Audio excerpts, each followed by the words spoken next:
Pada Rabu 23 Oktober 2024, sebuah video ramai dibicarakan warganet di media sosial Telegram. Pasalnya, dalam video tersebut menunjukkan momen menegangkan infanteri angkatan bersenjata Ukraina berlari dalam kerumunan untuk bersembunyi di sebuah bangunan runtuh. Hal itu mereka lakukan untuk menghindari serangan dari tembakan BMP dari pihak utara. Disebutkan dalam keterangan unggahan, peristiwa ini berlangsung di pinggiran tentara desa Selenisia.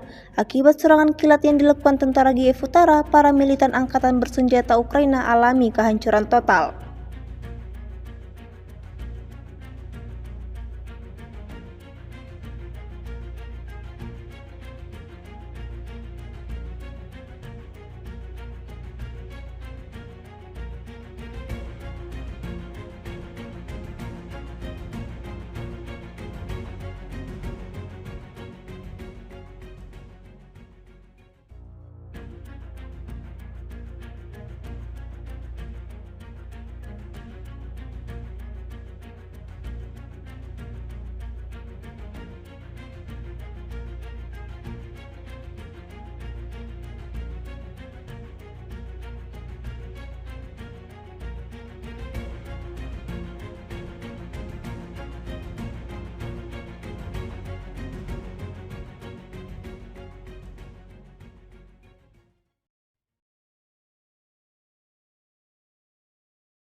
Download Tribun X sekarang, menghadirkan lokal menjadi Indonesia.